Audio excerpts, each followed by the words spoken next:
Good evening everyone. Nag-camp dito, bakit nag-camp dito? Ano? Thank you guys for coming out tonight. This is my first fan con. Captain Barber.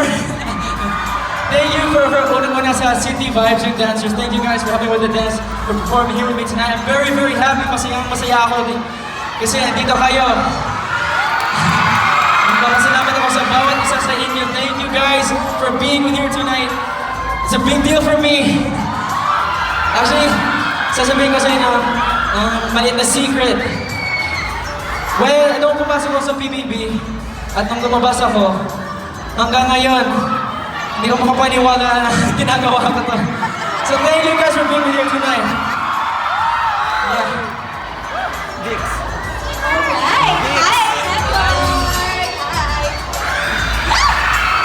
Share ko lang si PBB pa lang talagang crush ko na to si Edward. Tulad din niyo, pero syempre alam ko naman kung sino nagmamay-ari na kanyang puso. So, tulad niyo rin, tanggap ko rin guys. Edward, we're so happy for you for having your first ever FanCon. And what you said is right talaga. Tonight, you're going to spend some quality time with your fans, supporters, your friends na nandun talaga simula from the start. At kayo yun, guys. So, are you ready for our first super segment for tonight? Let's do it. Let's do it. Alright, so let us have a seat over here. Because for our first super segment for tonight, we are going to have a heart-to-heart, in-depth interview with our Captain Barber. Patay GGV pala to. Medyo gano'n na nga. So, akala niyo ba kilala niyo na si Edward? Well, mas makikilala niyo pa siya tonight.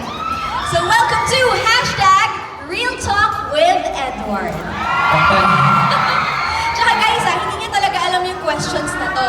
Actually, may group chat kami, yung mga, si Direk Algo, si Ate Ayu, lahat ng production ng FanCon nito, may group chat kami. Tapos sinabi si Kuya Jamer, yung writer, sinabi niya, ito yung final sequence guide, huwag mo ipakita kay Edward.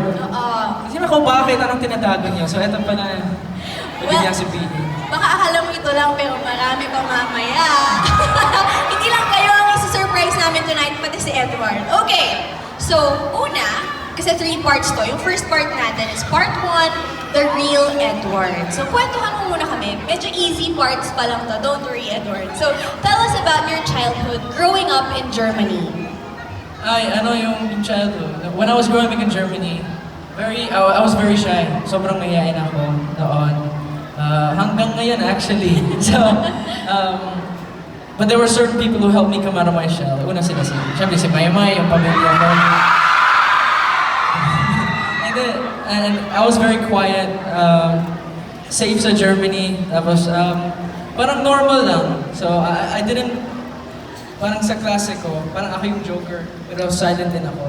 So, Joker na silent, ha? Ikaw lang yun, Edward. Okay, so when you visited the Philippines naman, how would you compare living in Germany with living in the Philippines? Being here in the Philippines, ang sasabihin ko lang, mas masaya dito. What? Ito totoo! Siyempre mahal yung Germany, doon ako lumaki, doon ang mga kaibigan ko. Pero siyempre may kaibigan din ako dito.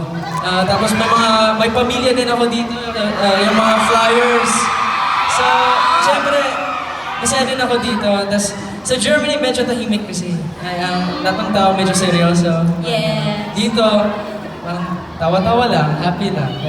Baka alam ko kung saan mo nakukuha yung tawa-tawa, happy-happy lang. Kanina kaya? Okay, so now tell us about your beautiful family. So, I think you guys might know already, I have my sister Laura. I only have one sister and my 2 parents.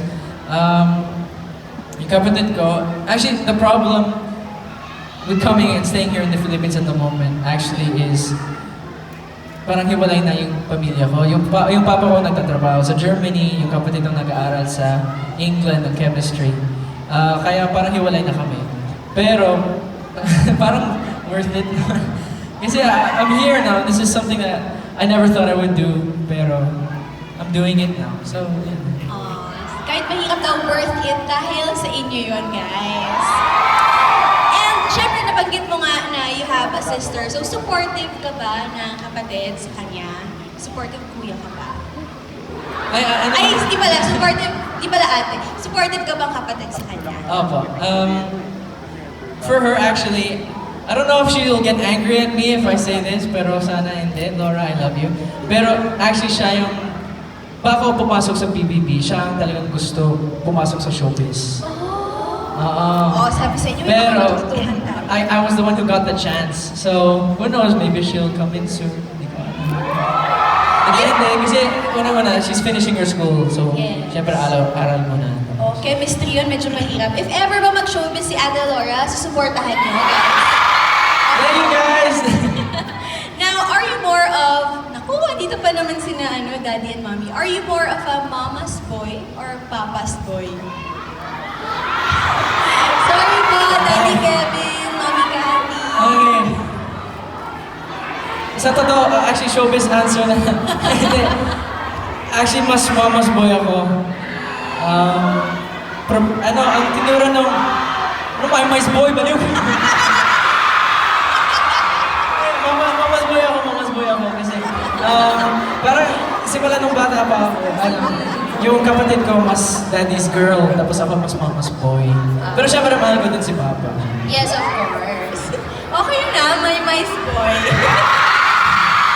Now, as a student naman, syempre gusto natin siyang kilalanin sa lahat ng stages ng buhay niya, di ba? As a student, kamusta ka naman sa school before? Kumusta ang grades ko o kumusta? Kamusta ka sa school? Like, how were Okay. you as a student? Actually, mga 13, 14 years old ako, I was very, parang, I wasn't doing too well in school. Tapos, there was a point where I almost failed the year. I almost had to repeat the year. So, pinadala yung school ko sa mga magulang ko, oh, your son's not doing too well. So, doon ako natakot. Siyempre, I worked hard from then on, and then I passed it the next year. And then from then on, my grades sort of stayed up because I was scared of doing bad again. So, yun na. But school was a very happy place for me. Okay. Ngayon mapunta tayo sa love life. Gusto niyo ba yun? Parang hindi! Kaya pala, ginagawa niya sa akin. Okay. So, as a teenage boy, hindi naman ngayon, but as a teenage boy, okay. Share to us your first experience of having a crush. Actually, Siyempre, imposible namang wala, di ba? Siyempre, meron. Siyempre lahat tayo may crush, pero Yes. yung, I won't say like the first time I had a crush, kasi parang yung first time I had a crush, mga 5 years old ako, yung, parang yung, Wow! yung mga celebrities na nakita ko sa TV. Pero the first time I actually, I started thinking, parang seryoso ba ito? When I was 13 to 14, but in my mind, seryoso yun, okay? Alam ko, bata pa ako noon, pero binanggit ko kanina, sinabi ko, I almost failed the year. I actually almost failed the year. That was... I was focusing so much on the girl. Oh! So, kapag nagka-crush pala si Edward, talagang malalim, no? Kasi, parang ginagawa mo yung studies mo for that. Hindi ko maging, chick boy. So, serious talaga. Serious ba? Okay. So, first crush, serious agad. Now, dahil nga serious yun, did you experience your first heartbreak na? Yeah. The girl chose another guy, so parang... Asan yung babae yun ngayon? Asaan? Okay, sige. Pwede ba natin pangalanan or nasan siya ngayon? Nasa Germany? Nasa Germany siya. Okay. Sige. Pero, Edward, parang pawis ka na raw yata, so baka may gustong magbigay ng tissue sa'yo. Ayan. Gusto niyo ba punasan yung pawis ni Edward? Meron na siyang tissue sayang. Okay. Medyo pinagpawisan siya dun sa opening number niya. Nagustuhan niyo ba? Yes! Well, isa pa lang yan of many performances tonight, so abang lang kayo dyan. Okay. Thank you. Now, Edward, if you're not a celebrity naman, what is your dream job sana? Gusto ko maging writer. As an author, writer. Hindi, as in talagang libro, hindi yung parang cellphone. Ganun. As in, totoong libro, no? May pages, gano'n. Yun ang pangarap ko simula mga 6 years old ako. Talaga? What would you want to write about? Mga fantasy stories, crime, gano'n. Oh, okay. Mahilig ako sa mga stories na may twist. So mahilig ka magbasa? Opo. Actually, naalala ko yung first book na binasa ko. Yung parang summary ng Star Wars trilogy. Parang gano'n. So, mahilig ako sa Star Wars. Tsaka, nung bata ko, mas lalo nung bata ako, Star Wars books, that girl. That was your life? That was my life. Grabe, gwapo na nagbabasa pa. Meron pa pala nun sa mundong to. Okay. And we're curious to know, of course, Captain Barber is inspired by Pinoy superhero Captain Barbell. So, do you have any idea who Captain Barbell is? Actually, alam ko may barbell lang siya. Yun talaga ang alam ko. Actually, may sinabi sa akin na Captain Barbell is sort of just like the Filipino version of Captain America. So, inisip ko, okay lang yun. I'll be happy with that. So. Actually, si Captain Barbell, siya yung parang lanky, payat. Tapos when he lifts the barbell, tsaka siya biglang nagiging okay. Yeah. Okay. Parang from Steve Rogers to Captain America. Parang ganun. Okay, now to end the first part of this interview, if you will be given a chance to choose a superpower as Captain Barber, what would that power be? Medyo mahirap. Mahirap to. Pero I think I know the answer. I would choose the power to stop time. Kasi syempre, that will help with the... Anong iniisip ko? For two reasons. Yes. One of them kasi kung may trabaho ako. For example, there's a prod sa ASAP, nahihirapan ako. I can stop time and practice over and over and over again. Parang ganun. So to work harder Work harder. Wow. And if I'm tired, I can just sleep. But there's also, like, for example, if there's a special moment, I can stop time and sort of like, I can, kung kahit may mga 2 minutes ako, okay lang. Kasi I can have 2 hours if I want to. Okay, that ends the first part of our #Real Talk with Edward. Pero that was part 1, the real Edward. Ito naman yung part 2. It's called Save Me, Captain Barber. Okay. So for the second part, you have to save the list of people I will give you, okay? So tell us what you would tell these people to save them from the scenario they're in. Okay, so first, how would you save a young boy being bullied in school? Yung experience ko, I'll just tell them my experience. Because actually, I was bullied when I was not in school, pero when I was I played football before, soccer football. Tapos andun, ako yung Asian na mataba. Oh. So, nagsimula ako maglaro ng football ng mga 11 years old. So, late ako nagsimula. Yung ibang teammates ko nagsimula ng mga age 6. So, magaling na sila. Mas late ako, tapos medyo mataba, medyo chubby ako. So, parang ako yung Asian na mataba. So, ibig sabihin, they made fun of me for my race at as well for my weight. So, ang sasabihin ko lang sa boy na yan, sa lalaking yan, the real best thing is to know, first of all, don't be angry at them. Kasi may personal problems din sila. I'm sure, lahat ng bullies there's something happening in their life. So, forgive them, even though it's really hard, trust me, I know. But also, just, if they keep on doing it, just make them laugh. Kasi yun ang ginawa ko. Kahit kasi nahirapan din ako magsalita ng German. So I just made mistakes intentionally in German. So they laughed at me. Siyempre, kung clown ka, they won't hurt you, they won't bully you anymore. So make them laugh. If you can't do that, if you're not comfortable, if you're a very shy person, you have to find someone else you can relate to. First of all, you always have your family, so you're never alone. And second of all, you have to find, I found a big group of friends who felt the same way. Isa lahat ng kaibigan ko taga ibang bansa. So my Irish, Pakistani, my African, my Swedish, lahat sila international. So parang lahat sila outsiders po. Pero kapag kasama kami, parang we have our own little group. So ganun, find someone that you relate to. Ben, deep niya sumagot. Nakaka-amaze. Okay. Next, how about someone being betrayed by a friend? Grabe. Kung gano'n, hindi sila friend. Diba? You have to, you know, mahirap sometimes. You have to, diba? Sometimes you think, oh, I'm so close to them. They're my best friend. They helped me through this, to that. I did this and that with them. Yes. You have to know your worth. Diba? You have to know that you're a good person. You're a special person. Everyone is unique. Kahit ako, I never thought I'd be doing this. I never thought I'd be dancing and rapping. So, but this is like, you know, everyone has something. Sinabi ni Mr. M sa akin before.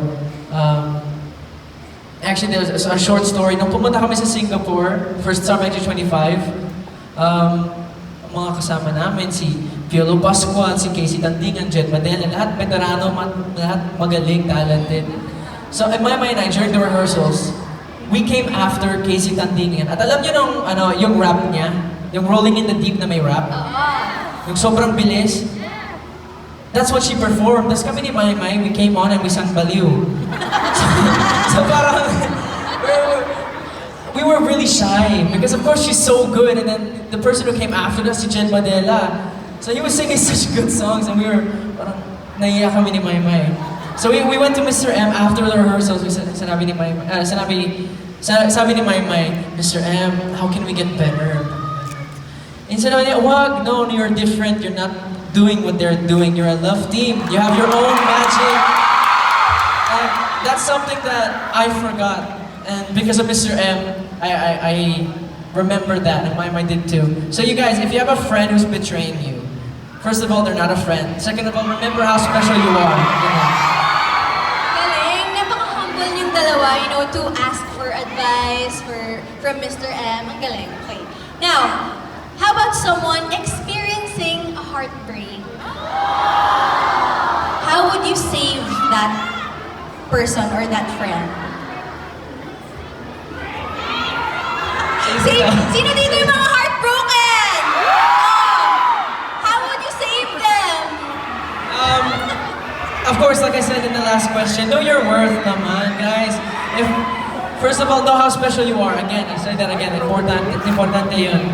But sometimes if you're heartbroken, mahirap tong question. I guess focus on something else. Because when I was 14 and the girl picked another guy, I was heartbroken, pero parang puppy love na heartbroken. Parang hindi ko alam kung anong ginagawa ko, pero basta gusto ko yung babae. But what I did was, I had my friends there, I had my family there who supported me. Take your mind off it, do something. Translate that energy, parang yung sakit na yan, translate it, transform it into something else. Kung magtrabaho ka o mag-aral ka. So put your energy that you feel into something else that's more important than the rejection or Grabe, may applause. Pang-beauty queen. Pero kasi yung mga answers mo talaga, ang ganda-ganda talaga, Edward. Pero ngayon, I don't know if you know, pero we have a surprise for you. Kasi for part 3, it's Meet the Super Dad. So may we call on Daddy Kevin! Dad, where are you? Hi, Daddy Kevin!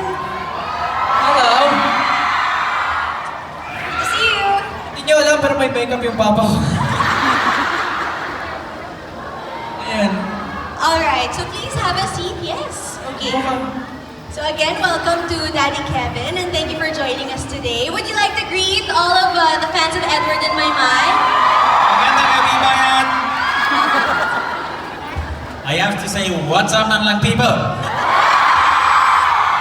Very charming. That was actually the first thing I ever heard when he went into the house, before he went into the house. And I thought, I was Googling, what is this? Ay, pasensya po kung manospeak kayo. Ang galing nga mag-Filipino ni Daddy eh. Okay.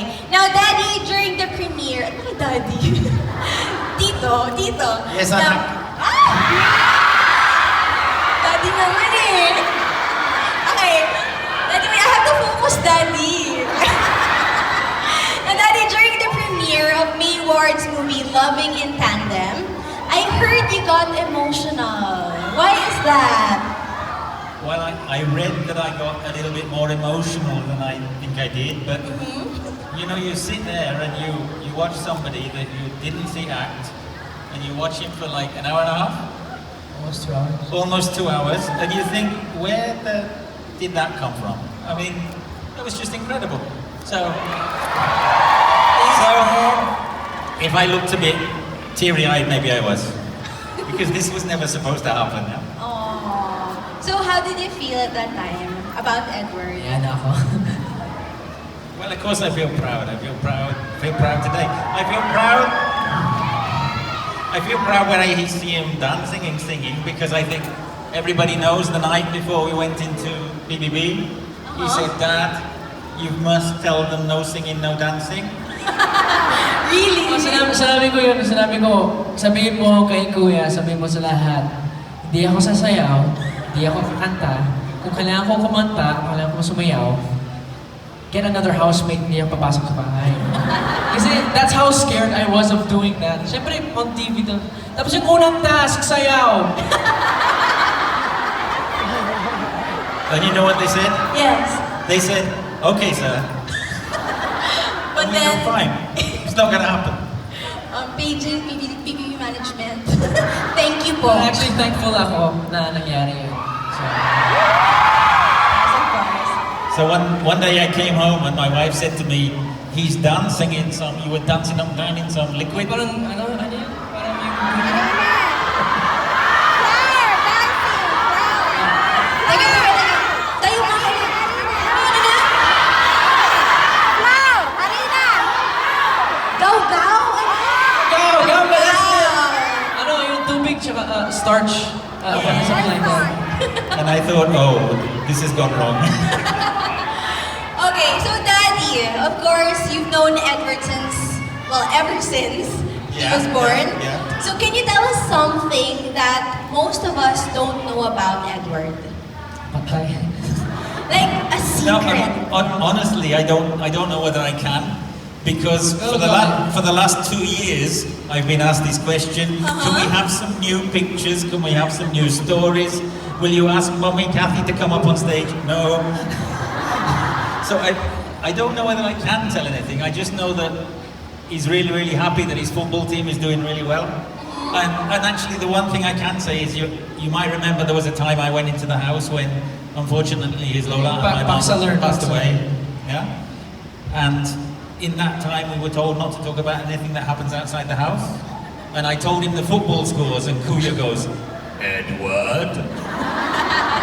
Kevin, you shouldn't say that. So at least, kasi yung season na yan, halos nanalo yung favorite team ko.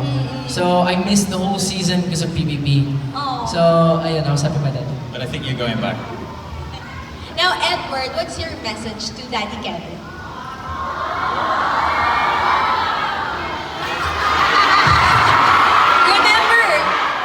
Remember, Edward, after Daddy said that he was so proud of you and he got emotional while seeing you in Loving in Tandem.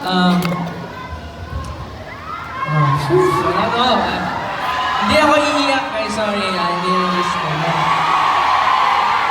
yung time na sasabihin ko sa inyo ng isa pang secret. Pagkatapos ng pangalawang araw ko sa loob ng PBB, gusto ko umalis, gusto ko voluntary exit. Grabe, as in, I woke up, tas si Young ang nasa tabi ko noon. I woke up, I saw Young, sino to? Why am I here? But when I went to the house, I don't know if you guys saw it. I don't know if they even showed it, but every time I went to sleep, I had a parang paper cutout of me and my sister. So parang mga pictures. And I had that picture. And then I think Kuya also gave us a picture of my family, me and my family, the day my sister graduated from high school. So I had that, and every day I woke up, and every time I had a task, lalo sa #s concert, when I had to dance like a full prod, oh my gosh, kung wala sila, kung wala ang mga magulang, kung walang pamilya ko, I wouldn't be here, promise. I would have given up already. So my message to you, Dad, thank you for being the anchor. being my safety net, as along with my mom and with Laura, for helping me stay who I am. Because showbiz is a crazy world. It's a crazy world. And if I didn't have you guys, and I didn't have also you all, and a few other people, of course, I wouldn't. Baka nabaliw na ako, hindi ko alam. But thank you, Dad, for being there for me. I love you so much. And also, gusto ko lang may I add? Since of course, Mommy Cathy is also here. What's your message to Mommy Cathy?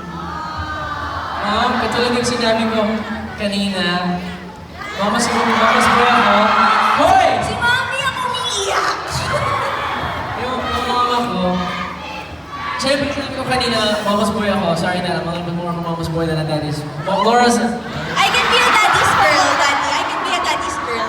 I'll be your I'm aunt. a little bit more of a mama's boy, but actually before PBB, I was such a rude, parang bastos ako.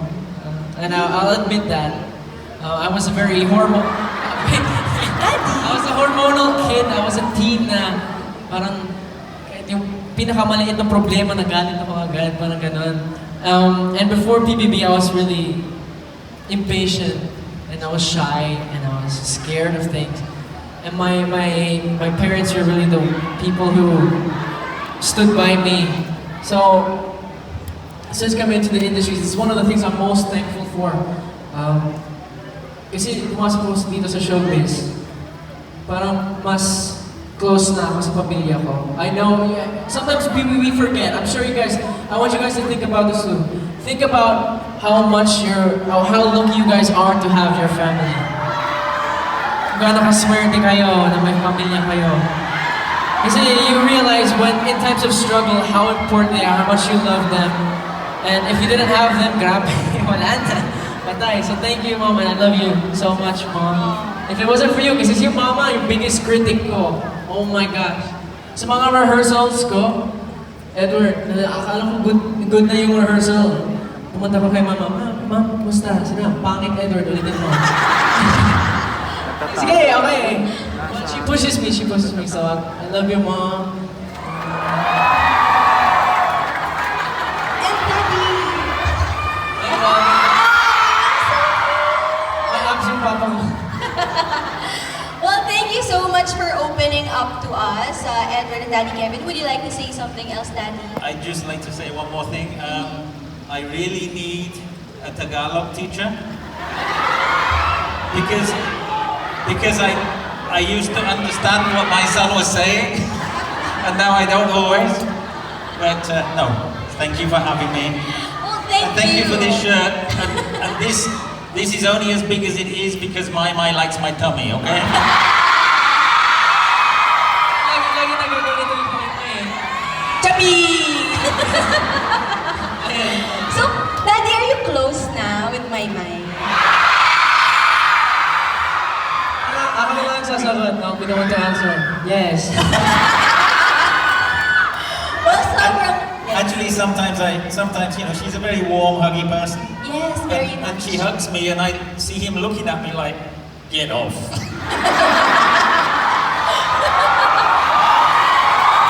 Well, us Filipinos, we're very warm, especially to those people we love. Alright, that wraps up our first super segment, #Real Talk with Edward. And of course, thank you so much, Daddy Kevin, for joining us. And Mommy Cathy for hiding there. For still participating. Thank you so much. And yes, Thank you, anak. thank you, Daddy. Amen. But for now, guys, marami pa tayong special surprises and guests later on. But for now, Edward, ito muna tayo sa Oh, sige, I'll see you guys a little later, okay?